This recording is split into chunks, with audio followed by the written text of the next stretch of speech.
Texas. അമേരിക്കയുടെ Texas എന്ന സ്റ്റേറ്റ്സിനെ കുറിച്ച് എല്ലാവർക്കും അറിയാമായിരിക്കും. ഇപ്പോൾ ഈ ടെക്സാസ് ഇത്രയും അധികം ചർച്ച ചെയ്യപ്പെടാനുള്ള പ്രധാന കാരണം അവിടെ നടക്കുന്ന പ്രശ്നമാണ്. ഫെഡറൽ ഗവൺമെന്റിനെ ഈ ടെക്സാസ് ഗവർണർ അദ്ദേഹത്തിന്റെ തീരുമാനം അറിയിച്ചു കഴിഞ്ഞു. ആഭ്യന്തര പ്രശ്നം ഒരു യുദ്ധമായി മാറുമോ എന്ന് പല സമയത്തും പല മാധ്യമങ്ങളും ചർച്ച ചെയ്യുന്നുണ്ട്. അമേരിക്കയ്ക്കും ടെക്സാസും തമ്മിൽ എന്താണ് പ്രശ്നം? ഇതിൽ ഇന്ത്യക്കാർക്കും ബാധിപ്പുണ്ടാകും എന്ന് പറയുന്നുണ്ടല്ലോ. ഇതിന്റെ സത്യാവസ്ഥ എന്താണ്? അമേരിക്കൻ പ്രസിഡന്റായ ജോ ബൈഡന് അടുത്ത തലവേദന ആരംഭിച്ചു കഴിഞ്ഞു. അതിലെ ചില പ്രധാന തീരുമാനങ്ങൾ സോൾവ് ചെയ്യാൻ പറ്റാത്തതായി മാറിക്കൊണ്ടിരിക്കുന്നു എന്ന് പറയപ്പെടുന്നുണ്ട്. ഇതിന്റെ വിശദമായ വിവരങ്ങൾ എന്താണ്? ഇങ്ങനെയുള്ള പല ചോദ്യത്തിന്റെ ഉത്തരമായിരിക്കും ഇന്നത്തെ വീഡിയോയിലേക്ക് പോകുന്നതിന് മുമ്പ് ഇതുവരെ ചാനൽ സബ്സ്ക്രൈബ് ചെയ്യാതെയാണ് കാണുന്നതെങ്കിൽ ചാനൽ ഒന്ന് സബ്സ്ക്രൈബ് ചെയ്യുക. വോയിസ് ഓഫ് വിക്കിയിലേക്ക് എല്ലാവർക്കും സ്വാഗതം. Texas state United States of America എന്ന് പറയുമ്പോൾ 50 സ്റ്റേറ്റുകൾ ഉൾപ്പെട്ട ഒരു ഫെഡറൽ ഗവൺമെന്റ്, അതിന്റെ പ്രസിഡന്റ് ജോ ബൈഡൻ. ഇപ്പോൾ ടെക്സാസ് ഗവർണർ എന്താണ് പറഞ്ഞിരിക്കുന്നത് എന്ന് ചോദിച്ചാൽ, ഫെഡറൽ ഗവൺമെന്റ് ഞങ്ങളുടെ ആഭ്യന്തര കാര്യങ്ങളിൽ ഇടപെടാൻ പാടില്ല എന്നതാണ്. ടെക്സാസ് ഗവർണർ മാത്രം ഒറ്റയ്ക്ക് നിൽക്കുകയാണോ എന്ന് ചോദിച്ചാൽ ഇല്ല. ഏകദേശം 22 ഗവർണർമാർ, മറ്റ് സ്റ്റേറ്റുകളിൽ നിന്നുള്ള 22 ഗവർണർമാർ ഈ ടെക്സാസ് ഗവർണറിനെ അനുകൂലിക്കുന്ന സൈൻ ചെയ്തിട്ടുണ്ട്. സോ ടെക്സാസ് എന്ന് പറയുമ്പോൾ 2021 ഒരു ഓപ്പറേഷൻ സ്റ്റാർട്ട് ചെയ്തു. OLS, operation loan star. 2021 ഇങ്ങനെയൊരു ഓപ്പറേഷൻ സ്റ്റാർട്ട് ചെയ്യാനുള്ള പ്രധാന കാരണം തന്നെ കൊറോണയ്ക്ക് ശേഷമുള്ള കാലഘട്ടം എന്ന് പറയാം. 2020 കൊറോണ ആരംഭിച്ചു. അതിനുശേഷം അമേരിക്കയിലേക്ക് നിരവധി പേർ മെക്സിക്കോ വഴി ബോർഡർ ക്രോസ് ചെയ്യുന്നുണ്ട് എന്നും അത് ക്ലോസ് ചെയ്യണമെന്ന ഒരു റിക്വസ്റ്റും ഉയർന്നു. ഇതിനനുസരിച്ച് ട്രംപും ബോർഡർ വഴി കുടിയേറ്റക്കാരെ കൺട്രോൾ ചെയ്യുമെന്ന വാഗ്ദാനം കൊടുത്തു. അതുകൊണ്ട് തന്നെ മറ്റൊരു മാർഗവുമില്ലാതെ ടെക്സാസിലെ മറ്റു സ്ഥലങ്ങൾ വഴി മെക്സിക്കൻ അഭയാർത്ഥികൾ അമേരിക്കയിലേക്ക് പ്രവേശിക്കുന്നു. അതുകൊണ്ട് തന്നെ ഞങ്ങൾ ഓപ്പറേഷൻ ലോൺ സ്റ്റാർ സ്റ്റാർട്ട് ചെയ്യുന്നു എന്നും പറഞ്ഞ് ഇങ്ങനെയൊരു ഓപ്പറേഷൻ ടെക്സാസ് ആരംഭിക്കുന്നു. 2021 ടെക്സാസ് ഇങ്ങനെയൊരു ഓപ്പറേഷൻ ആരംഭിക്കുന്നതിന് ഈ അഭയാർത്ഥികൾ മാത്രമല്ല കാരണമായിട്ടുണ്ടായിരുന്നത്. അതുവഴി ഇല്ലീഗൽ ഡ്രഗ്സും ഹ്യൂമൻ ട്രാഫിക്കിംഗ്സും കിഡ്നാപ്പും നടന്നുകൊണ്ടിരുന്നു. ഇതിന്റെയൊക്കെ പിന്നിൽ ഒരു വലിയ ബ്ലാക്ക് മാർക്കറ്റ് തന്നെ പ്രവർത്തിച്ചുകൊണ്ടിരിക്കുന്നു എന്നും അത് തടയാനുള്ള ശ്രമമാണ് ഞങ്ങൾ ഇപ്പോൾ നടത്തുന്നത്, അതാണ് ഞങ്ങളുടെ ലക്ഷ്യമെന്നും ടെക്സാസ് സ്റ്റേറ്റ് അറിയിച്ചു.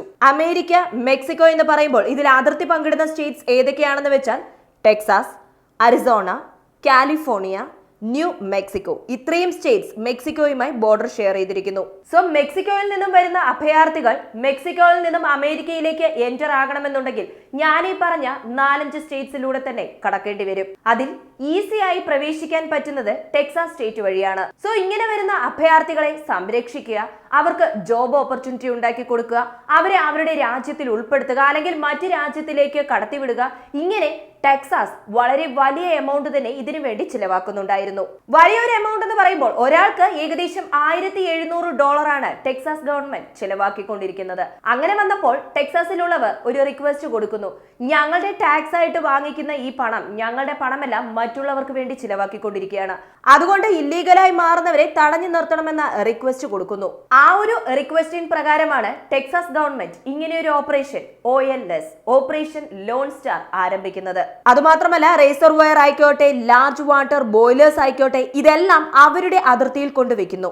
സോ ഈ റേസർവോയേഴ്സ് ഒക്കെ അഭയാർത്ഥികൾ അകത്തേക്ക് പ്രവേശിക്കുന്നത് തടയും. എങ്ങനെ തടയുന്നു? എന്തുകൊണ്ട് തടയുന്നു? ഈ മെക്സിക്കോയിൽ നിന്നും വരുന്ന അഭയാർത്ഥികൾ ആരാണ്? എന്തുകൊണ്ട് വരുന്നു? എങ്ങനെയുള്ള പല ചോദ്യങ്ങളും നമുക്ക് ഉയരാം. ഈ മെക്സിക്കോയിൽ നിന്നും അഭയാർത്ഥികളായി ഈ ടെക്സാസിലേക്കും അല്ലെങ്കിൽ മറ്റ് അതിർത്തി ഭാഗങ്ങളിലേക്ക് കടക്കുന്നവരെല്ലാം മറ്റ് രാജ്യങ്ങളിൽ നിന്നും വന്നവരാണ്, അഭയാർത്ഥികളായി വന്നവരാണ്, കുടിയേറ്റക്കാരായി വന്നവരാണ്.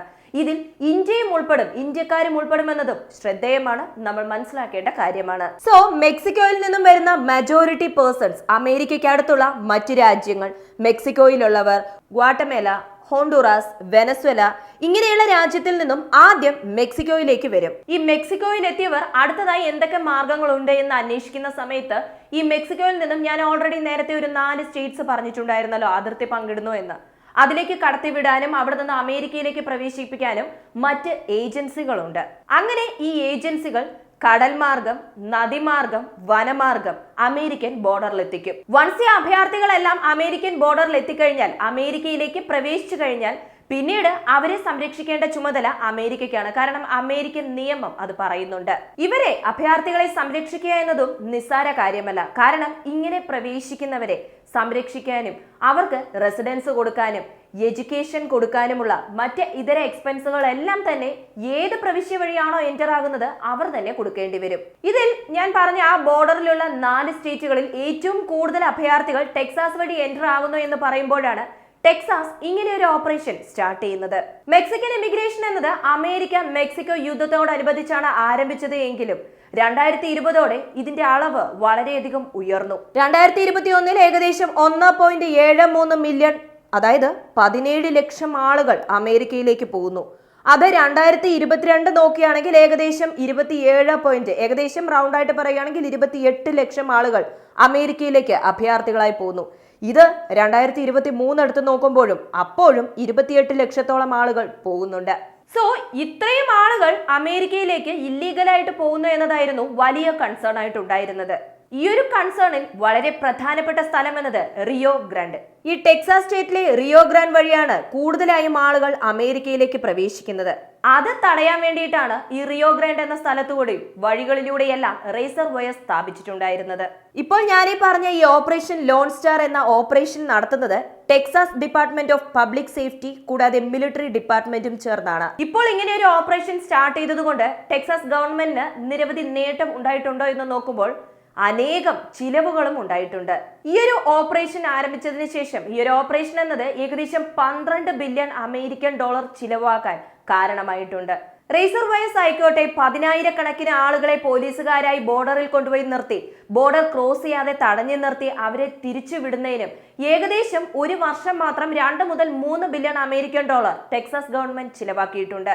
ഓക്കെ, ഇത്രയും അധികം പ്രശ്നങ്ങൾ അതുപോലെ തന്നെ ഇത്രയും വലിയ റെസ്ട്രിക്ഷൻസ് ഒക്കെ ചെയ്തതിനു ശേഷവും പ്രവേശിക്കുന്നവരുടെ എണ്ണത്തിൽ കുറവ് വന്നിട്ടുണ്ടോ എന്ന് നോക്കുകയാണെങ്കിൽ ഏകദേശം 9% ഇൻക്രീസ് ആയിട്ടുണ്ട് എന്ന് പറയുന്നു. കഴിഞ്ഞ വർഷത്തെ അപേക്ഷിച്ച് ഈ വർഷം 9% ഇത്രയും റെസ്ട്രിക്ഷൻസും ഇതെല്ലാം റേസർ വയർ ഒക്കെ കൊണ്ട് ഇട്ടിട്ടും 9% ഇൻക്രീസ് ആയിട്ടുണ്ട് എന്ന് പറയുമ്പോഴും മറ്റ് സ്റ്റേറ്റുകളുണ്ടല്ലോ, ബാക്കി 3 സ്റ്റേറ്റുകൾ, ബോർഡറിലുള്ള 3 സ്റ്റേറ്റുകൾ, അതുവഴി പ്രവേശിച്ചവരുടെ എണ്ണം ഏകദേശം 62% ഇൻക്രീസ് ആയിരിക്കുന്നു. സോ ഒരു ഭാഗത്ത് 62% ഇൻക്രീസ് ആകുമ്പോൾ ടെക്സാസ് എന്ന സ്റ്റേറ്റിൽ ഏകദേശം 9% മാത്രമേ ഇൻക്രീസ് ആയിട്ടുള്ളൂ എന്ന് പറയുമ്പോൾ എത്രത്തോളം റെസ്ട്രിക്ഷൻസ് ടെക്സാസ് ഗവൺമെന്റ് കൊണ്ടുവന്നു എന്നത് നമുക്ക് ഈ ഒരു എക്സാമ്പിളിലൂടെ കൃത്യമായി മനസ്സിലാക്കാൻ പറ്റും. ഇത് മാത്രമല്ല ടെക്സാസ് ചെയ്തത് 454 മില്യൺ ഡോസസ് ഓഫ് ഫെന്റനൈൽ സീസ് ചെയ്തിരിക്കുന്നു. ഫെന്റനൈൽ എന്നത് ഡ്രഗ്സ് ആണ്. സോ ഇതും ടെക്സാസ് ഗവൺമെന്റ് തടഞ്ഞു നിർത്തി. സോ ഇതിനെ എതിർത്ത് ജോ ബൈഡൻ കൂടാതെ മറ്റു നേതാക്കളെല്ലാം ഒരു റിക്വസ്റ്റ് ആയി കൊടുത്ത് ഇതിനെ ഒരു കേസായി ഫയൽ ചെയ്തു. ആ കേസ് ഇപ്പോഴും തുടരുന്നുണ്ടായിരുന്നു. ആ കേസിന്റെ വിധി എന്നത് federal government agents razor wire ഒക്കെ കട്ട് ചെയ്ത് ടെക്സാസിലേക്ക് പ്രവേശിക്കാം, ഇമിഗ്രൻസ് ആയി വരുന്നവരെ അകത്തേക്ക് പ്രവേശിപ്പിക്കാം, അവിടുന്ന് പുറത്തും കൊണ്ടുവരാം, സംരക്ഷിക്കാം, ഇങ്ങനെയുള്ള ഒരു റൂൾ അപ്ലൈ ചെയ്യുന്നു. ഇതിന് ടെക്സാസ് ഗവർണർ പറയുന്നത് എന്താണെന്ന് വെച്ചാൽ അമേരിക്കൻ ഫെഡറേഷനിൽ ഞങ്ങളും അംഗമായിരിക്കുന്ന ആ ഒരു സമയത്ത് ഞങ്ങളുടെ ഫ്രീഡം, ഞങ്ങളുടെ ഇൻഡിപെൻഡൻസിന് യാതൊരു രീതിയിലുള്ള ബുദ്ധിമുട്ടുകളും വരാത്ത രീതിയിൽ നിങ്ങളുടെ നിയമങ്ങൾ മാറ്റേണ്ടതാണ്. അതിനുള്ള മാർഗങ്ങൾ നമ്മുടെ ഭരണഘടനയിൽ പറയുന്നുണ്ട്. അങ്ങനെ ആ ഭരണഘടനയെ മുൻനിർത്തി ആർട്ടിക്കിൾ 4 സെക്ഷൻ 4-ൽ അമേരിക്കൻ സ്റ്റേറ്റ്സിലുള്ള പ്രവിശ്യകൾ എന്തെങ്കിലും ഇൻവേഷൻ നടന്നാൽ അത് ഡിഫെൻഡ് ചെയ്യുമെന്ന് പറഞ്ഞിട്ടുണ്ട്. അതേപോലെ ആർട്ടിക്കിൾ 1 സെക്ഷൻ 10 ക്ലോസ് 3-ൽ ഏതെങ്കിലും യുദ്ധം വന്നാൽ അല്ലെങ്കിൽ മറ്റെന്തെങ്കിലും ഇൻവേഷൻ നടന്നാലോ അതിനെന്തെങ്കിലും ലോക്കൽ ആയിരിക്കുന്ന ടെക്സാസ് പ്രവിശ്യ ഗവർണർ അതിനുള്ള തീരുമാനമെടുക്കുമെന്നും പറഞ്ഞിരിക്കുന്നു. സോ ജോ ബൈഡൻ കൂടാതെ ഗവൺമെന്റ് റൂൾ എന്നത് ഇപ്പോഴുള്ള സ്റ്റേറ്റ്സിന്റെ സ്വാതന്ത്ര്യത്തെ ഇല്ലാതാക്കാനായിട്ടുള്ളതാണ് എന്ന് പറയുന്നുണ്ട്. ഇതിനും അപ്പുറം ഞങ്ങൾക്ക് മറ്റു മാർഗങ്ങളൊന്നുമില്ല, ഞങ്ങൾക്ക് ഇത് സഹിക്കാൻ പറ്റില്ല എന്ന് പറഞ്ഞാൽ ടെക്സാസ് ഗവൺമെന്റും അതുപോലെ തന്നെ അമേരിക്കൻ ഫെഡറേഷനും തമ്മിൽ ഇപ്പോൾ വലിയ രീതിയിൽ പ്രശ്നങ്ങൾ നടന്നുകൊണ്ടിരിക്കുന്നത്. ഇതിനു മധ്യേ ഇന്ത്യക്കാരും ടെക്സാസിലേക്ക് പ്രവേശിക്കുന്നുണ്ട് എന്ന വിവരം പുറത്തു വന്നിട്ടുണ്ട്. 2022 ഒക്ടോബർ മുതൽ 2023 സെപ്റ്റംബർ വരെ ഏകദേശം 1 ലക്ഷം ഇന്ത്യക്കാർ അമേരിക്കയിലേക്ക് പ്രവേശിച്ചിട്ടുണ്ട് എന്ന വിവരം പറഞ്ഞിരിക്കുന്നു. അതുമാത്രമല്ല 2019-2020 കണക്കെടുത്ത് നോക്കുകയാണെങ്കിൽ അതിനേക്കാൾ 5 മടങ്ങ് ഇന്ത്യക്കാർ ഇപ്പോൾ അധികമായി പ്രവേശിച്ചിട്ടുണ്ട് എന്നാണ് പറയപ്പെടുന്നത്. അവസാനമായി 42,000 ഇന്ത്യക്കാർ ടെക്സാസ് സദേൺ ബോർഡർ വഴി പ്രവേശിച്ചിട്ടുണ്ട് എന്ന വിവരവും ടെക്സാസ് തന്നെ പുറത്തുവിട്ടു. ഇവിടെ ഇന്ത്യക്കാർ മാത്രമല്ല പ്രശ്നമായിട്ടുള്ളത്, മുഴുവനായും വരുന്ന ഇമിഗ്രൻസ്, ഞങ്ങളെയും ഈ രാജ്യത്തിൽ അംഗമാക്കൂ എന്ന് പറഞ്ഞ് കയറി വരുന്ന നിരവധി പേരുണ്ട്. നിരവധി പേർ പേർപ്പസ് ഒന്നുമില്ലാതെ ഇല്ലീഗലായിട്ടാണ് വരുന്നത്. അതുകൊണ്ട് തന്നെ ഞങ്ങൾക്ക് ചിലവുകൾ അധികമായിട്ട് വരുന്നു. സോ അവരെ ഞങ്ങൾക്ക് സംരക്ഷിക്കാൻ പറ്റില്ല. ടാക്സ് മണിയൊക്കെ വേസ്റ്റ് ആയി പോയിക്കൊണ്ടിരിക്കുകയാണ്. ഈ ഒരു പ്രശ്നമാണ് ഇപ്പോൾ വലിയ പ്രശ്നമായി ഇപ്പോൾ ചർച്ച ചെയ്തുകൊണ്ടിരിക്കുന്നത്. അമേരിക്കയിലേക്ക് പ്രവേശിക്കുന്നതിന് മെക്സിക്കോ മാത്രമല്ല ബോർഡർ ആയിട്ടുള്ളത്, കാനഡയും ഒരു ബോർഡർ തന്നെയാണ്. പക്ഷെ കാനഡ വഴി അമേരിക്കയിലേക്ക് പ്രവേശിക്കുന്നവരുടെ എണ്ണം ഏകദേശം 30% മാത്രമാണ്. ബാക്കി 70% ആളുകളും മെക്സിക്കോ വഴിയാണ് അമേരിക്കയിലേക്ക് പ്രവേശിക്കുന്നത്. കാനഡയിലെ നിരവധി വലിയ സ്ഥലങ്ങൾ, അതുപോലെ തന്നെ മനുഷ്യവാസമില്ലാത്ത ബോർഡർ, ഇതെല്ലാം Canada to America border cross ചെയ്യാൻ ബുദ്ധിമുട്ടുണ്ടാക്കുമ്പോൾ മെക്സിക്കോയിൽ ചെറിയ ചെറിയ റിവേഴ്സ് മാത്രമേ ഉള്ളൂ. ആ റിവേഴ്സ് കടന്നാൽ തന്നെ മതി അമേരിക്കയിലേക്ക് പ്രവേശിക്കാം എന്നുള്ളത് കൊണ്ടും അതുപോലെ നിരവധി ഏജൻസ് ഉണ്ട് എന്നുള്ളത് കൊണ്ടുമാണ് ഇങ്ങനെ മെക്സിക്കോ വഴി അമേരിക്കയിലേക്ക് പ്രവേശിക്കുന്നവരുടെ എണ്ണം കൂടുന്നത് എന്നും പറയുന്നുണ്ട്. സോ ടെക്സാസിനെ സംബന്ധിച്ച് നോക്കുകയാണെങ്കിൽ അവർ പറയുന്നത് എന്താണെന്ന് വെച്ചാൽ, ഞങ്ങളിത് ഞങ്ങളുടെ സെക്യൂരിറ്റിക്ക് വേണ്ടി ചെയ്യുന്നതാണ് എന്ന് പറയുന്നു. എന്നാൽ അമേരിക്കൻ ഫെഡറേഷൻ പറയുന്നത് എന്താണെന്ന് വെച്ചാൽ, ഇത് ശരിയാവില്ല, ഇനിയും നിരവധി സ്ഥലങ്ങളിൽ നിരവധി നിയമങ്ങൾ നടപ്പിലാക്കേണ്ടതുണ്ട്. തൽക്കാലം അഭയാർത്ഥികളെ സംരക്ഷിക്കുന്നതും മറ്റു രാജ്യത്തേക്ക് കൊണ്ടുപോകുന്നതും അല്ലെങ്കിൽ മറ്റു സ്ഥലങ്ങളിലേക്ക് മാറ്റുന്നതുമെല്ലാം അമേരിക്കൻ ഫെഡറേഷൻ തന്നെ നോക്കിക്കോളും. അതിനിടയിൽ നിങ്ങളൊന്നും ചെയ്യേണ്ട ആവശ്യമില്ല എന്നും പറഞ്ഞ് ആ സ്റ്റേറ്റ്സുകളെ ഇപ്പോൾ റെസ്ട്രിക്ട് ചെയ്തിട്ടുണ്ട്. പ്രശ്നം ഇത്രയുള്ളൂ. പക്ഷേ ഇത് സാധാരണ പ്രശ്നമല്ല, അമേരിക്കയുടെ ഭാവിയെ തന്നെ ബാധിക്കുമെന്ന് പറയുന്നു. നിരവധി സ്റ്റേറ്റ്സ് ടെക്സാസിന് സപ്പോർട്ടായിരിക്കുന്നത് കൊണ്ട് തന്നെ ഈ പ്രശ്നം നിസ്സാരമായി അവസാനിക്കുന്നില്ല എന്നും പറയുന്നുണ്ട്. ഇതുമാത്രമല്ല, അമേരിക്കൻ പ്രസിഡന്റായ ജോ ബൈഡന്റെ ഭരണത്തിൽ ഇതൊരു ബ്ലാക്ക് മാർക്ക് ആയിരിക്കുന്നു എന്നതിൽ യാതൊരു സംശയവുമില്ല. ഈ ഒരു വീഡിയോയെ കുറിച്ചുള്ള നിങ്ങളുടെ അഭിപ്രായം മറക്കാതെ കമന്റായി ചേർക്കുക. വീഡിയോ ഇഷ്ടമാവുകയാണെങ്കിൽ ലൈക്ക് ചെയ്യുക, ഷെയർ ചെയ്യുക, ചാനൽ ഒന്ന് സബ്സ്ക്രൈബ് ചെയ്ത് സപ്പോർട്ട് ചെയ്യുക. വീണ്ടും അടുത്ത വീഡിയോയിൽ കാണാം. നന്ദി, നമസ്കാരം.